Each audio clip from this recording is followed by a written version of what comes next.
Well, my friends, right away we have some awesome news coming from the front lines, and to be more particular, from the Russian territory of the Belgorod Oblast. There Ukraine expands the bridgehead, taking at least 2 of the villages. They broke through the Russian defense, and the Russian border control units were just forced to leave their positions in this vast, I would say, area. Well, guys, I didn't expect this fast move from Ukrainian army for the last couple of days. Well, the operation in Belgorod itself started roughly 1 week ago, and from the very beginning it wasn't that successful for Ukraine. Ukraine lost several of the units and infantry forces. And I shared that info with you here on this channel because I try to share just truthful and confirmed information. And now I say this actually huge success. I take the information from the Myko's Center 3. He has his own Twitter. I'll put the link for it in the video description below. Also, he publishes all of the updates on his interactive map, and let's check it out. And yeah, by the way, it was during the afternoon time today in the same direction, so Ukraine went taking this village of Popovka.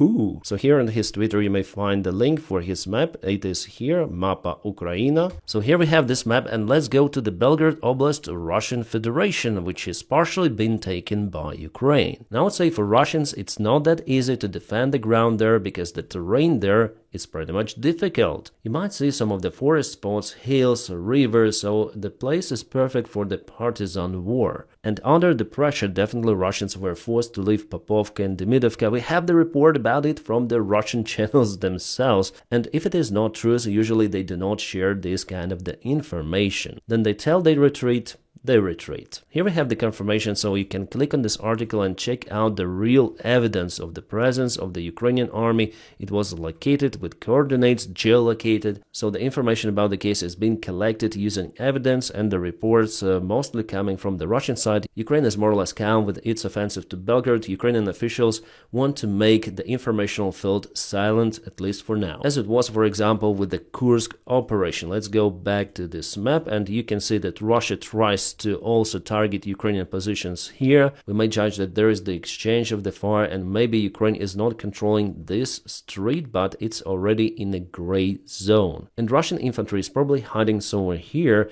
in this wood spot. But what is also interesting that Russia has some of the losses, and we have the confirmation about it. Yep, it was the FPV drone. As usual, we have the confirmation that Russia lost at least 1 tank in this direction. But obviously attacking side usually has more losses. So Ukraine 1 week ago had losses, lots of the vehicles plus engineering equipment, but that equipment helped Ukraine to push out the Russian Dragon Ts or other defense, and now Ukraine may go in with more forces. And you can see, my friends, that Ukraine uses some of the missiles to hit the Russian infrastructure. And it is happening really far away from the front lines. Mostly Ukraine hits the Russian communication facilities, like for example this bridge was ruined, which Russia could use to send the reinforcements. Well, the idea actually for Ukraine is to cause Russia to send the reinforcements to Belgorod from the Kursk region. Well, at least I see it like that. This is the border between Belgorod and Kursk regions, and here you can see the Kursk operation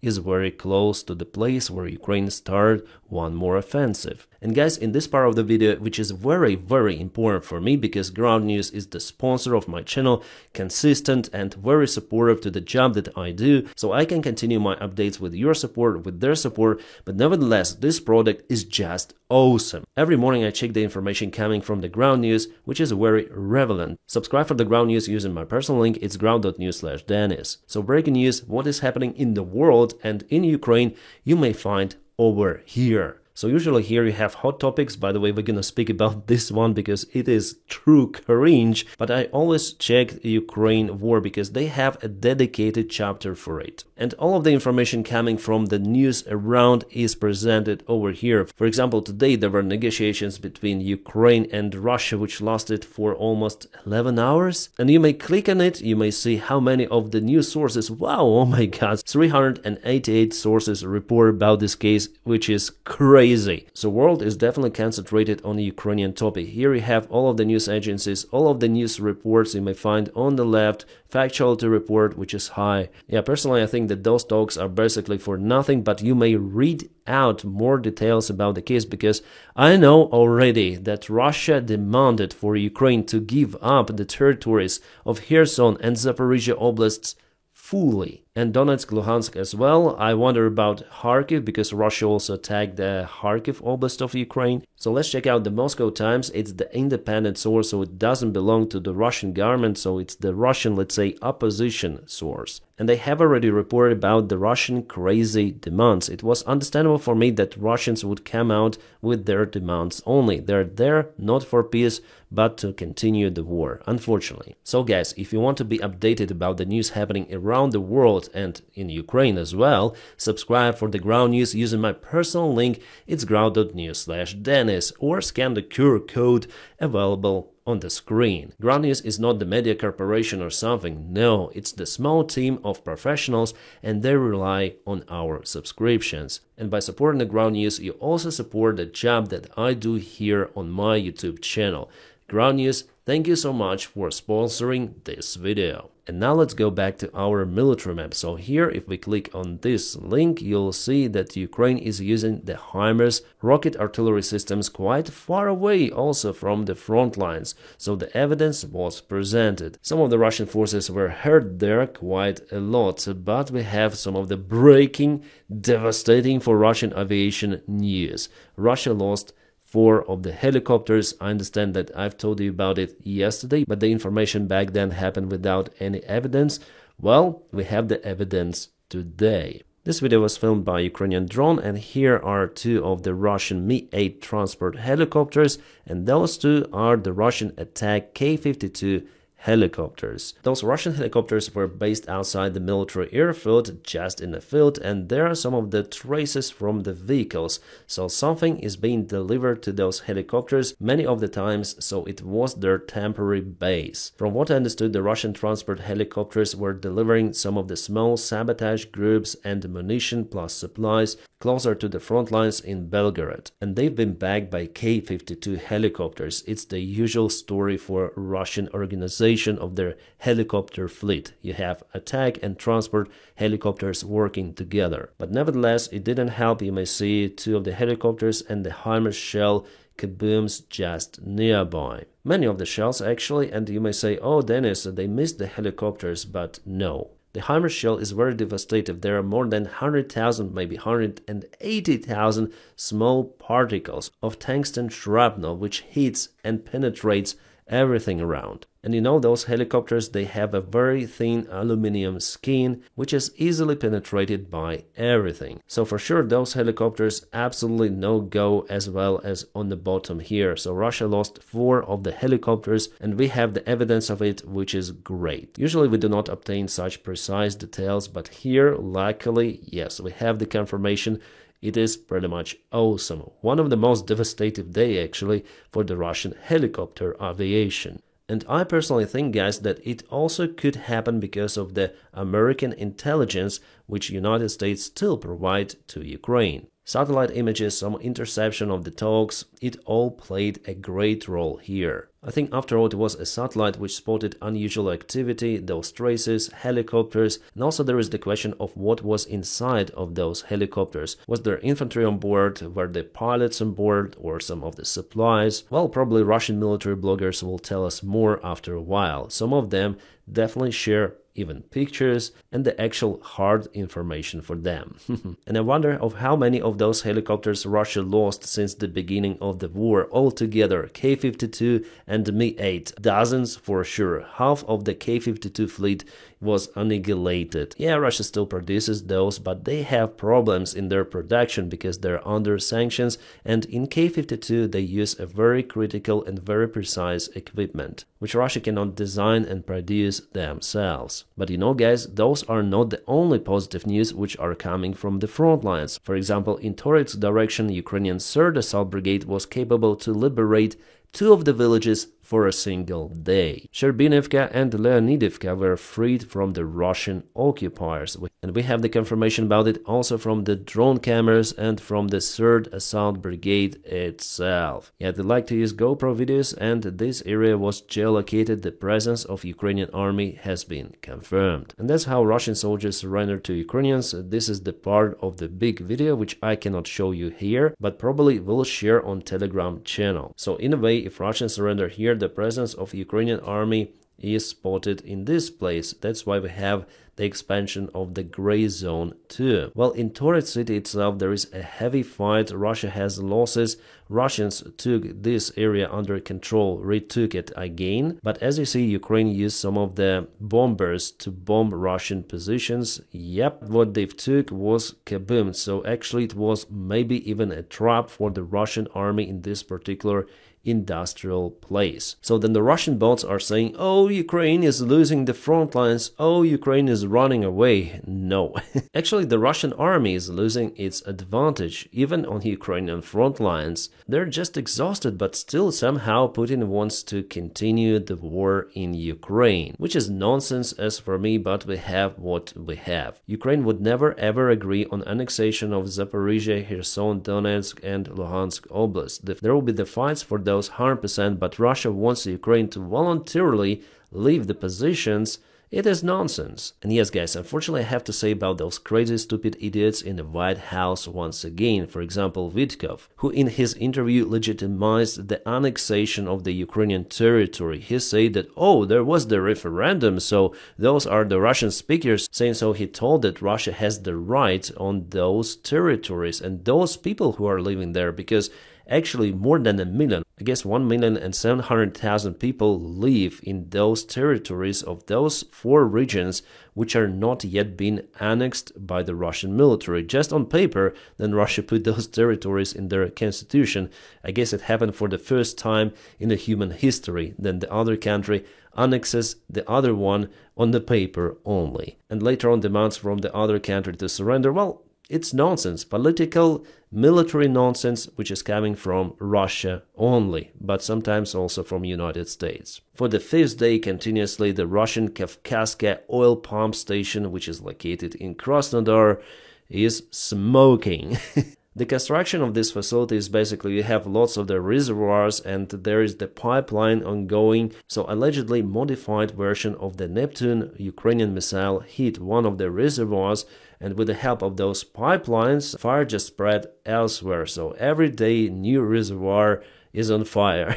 We have those reports with evidence, so Russian firefighters try to eliminate the fire, then the reservoir kabooms, firemen are gone, then once again they send a new fireman, and it continues like that. Yeah, soon Russia will be in lack of those fire brigades. Oh, what a view. Yeah, not the cemetery itself, but the clouds are fantastic. Oh, we have the information that Russia lost Sukhoi 25 attack airplane, which was on a training mission in Primorsky Krai, so it wasn't used by that time in Ukraine. Well, maybe Russian airplanes are not in a good state, or the poor pilot training is out there in Russia, because Russia is running out of pilots for some of their airplane types, including Sukhoi 25. From all of the Russian airplanes, Sukhoi 34 and Sukhoi 25 have the most of the losses. And this is the part of the gas hub center in Suja. As you can see here, many of the pipelines, and it is burning. A precious gas for Fico and Orban. How could it be? Probably they're crying out there.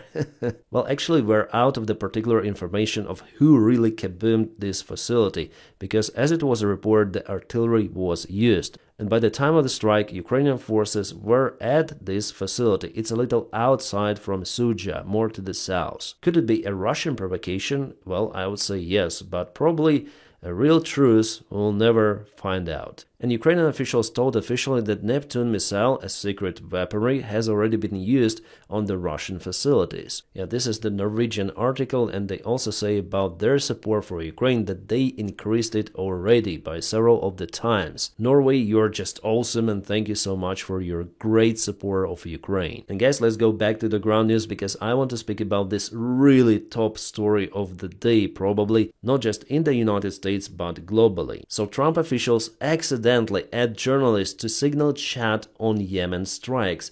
Signal, well, it's the application which you use to communicate, like Viber, WhatsApp and Telegram. And it is not even close to the official way how you share this top secret information about the freaking Yemeni strikes, or strikes on Yemen. So the screenshots have already been shared in the media, and I also shared those on my Telegram channel right away. The group is called Houthi PC Small Group. A journalist was from Atlantic Media or Atlantic Council, how it's called officially, I'm out of clue, but someone added him to the group. Who? No one knows.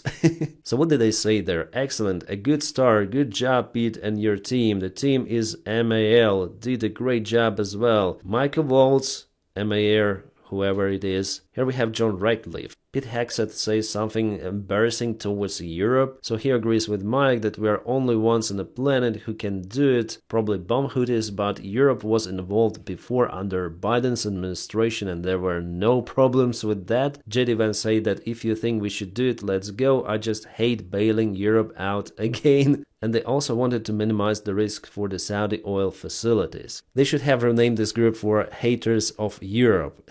And I believe, guys, that there were many of the messages which were screenshot by reporter, and probably in the coming future we're gonna see everything. And guys, it is not a hoax. This leak has already been confirmed. Democrats are calling for investigation, but probably it will not be conducted. You know why? Because Donald Trump controls the entire power in Senate, Congress, in president's office as well. So it's really hard to act even on those screaming events of neglectance, unprofessionalism and incompetence. But what do you really want from this guy? Literally. Trump's dream team out there is just to admire Donald Trump. Nothing more, nothing less. They shouldn't be professional. No, they should be loyal. Actually, guys, it's kind of shame to see, for example, Rubio, who is professional, but he fell on his knees in front of the king. And let's listen to what he's saying. Debt of gratitude, and the world really, because I mean you're the only leader in the planet that can bring the two sides together to bring an end to this conflict, and that's what you've done, and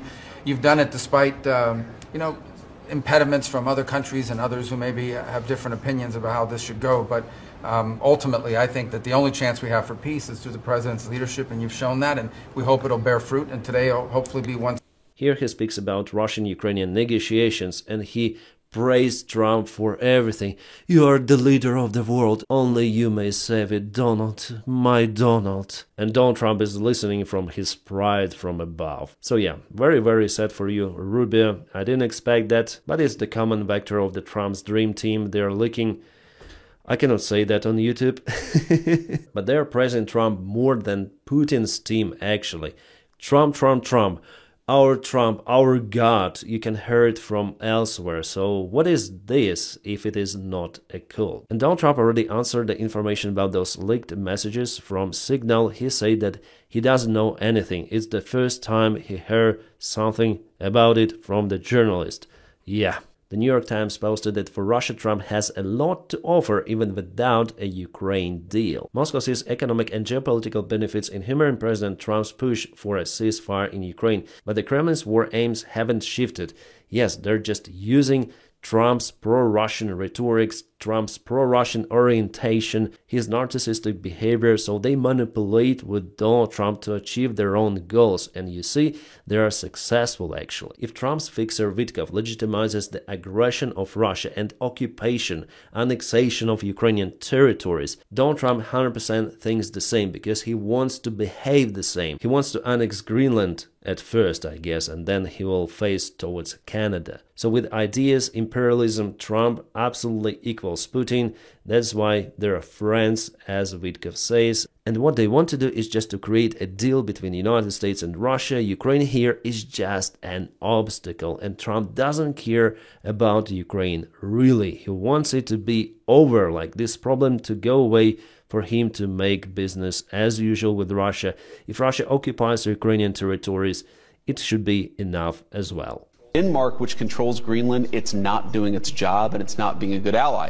So you have to ask yourself, how are we going to solve that problem, solve our own national security? If that means that we need to take more territorial interest in Greenland, that is what President Trump is going to do, because he doesn't care about what the Europeans scream at us. He cares about putting the interests of America's citizens first. Greenland. It was nothing said about Greenland during the election campaign of Donald Trump, and now They really want to annex it. By the way, there is an upcoming unofficial visit of the United States delegation to Greenland, including Vance's wife, Usha Vance, plus the White House National Security Advisor Mike Waltz and Secretary of Energy Chris Wright. Yeah, definitely unofficial visit, the aim of which is probably to tell to the local Greenland authorities that the United States is oriented on annexation in any of the case. Donald Trump just doesn't want to use military power, but if he needs, he would use it. He already said about it openly, and here I trust Donald Trump. In that possible case, the difference between Putin and Trump would be probably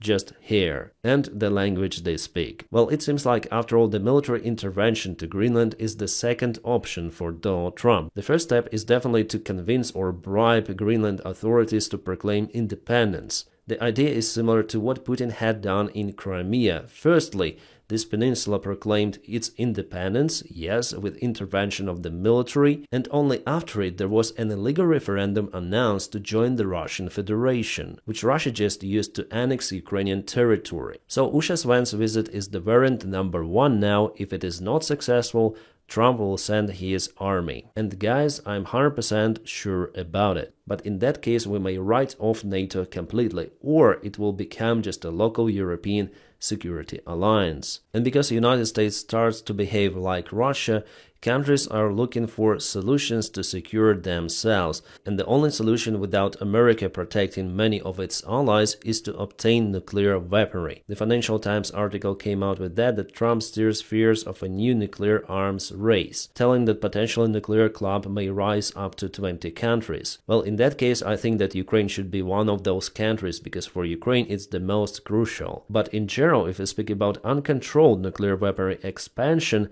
that might lead 100% it will lead to the Third World War, where countries will use nukes against each other. Well, maybe tactical nukes from the start, but if there is a big war between, for example, United States, China and Russia, that might really destroy the world we live in. Well, no one knows by 100% if we survive in that case, but if we survive, it would be a different life, like from Mad Max style or something like that. Yeah, the steps of Donald Trump's administration are just crazy. And guys, this video is already kind of long, so tomorrow I'm gonna update you with more information coming about Ukraine and not only. And for now, please don't forget to check the link which I put for the ground news right in the video description below. If you click the link and subscribe for the ground news, you support the job that I do here on YouTube. Thank you guys for it, and yeah, ground news is must have. And now I wish you all a peaceful sky wherever you are, and have a great time.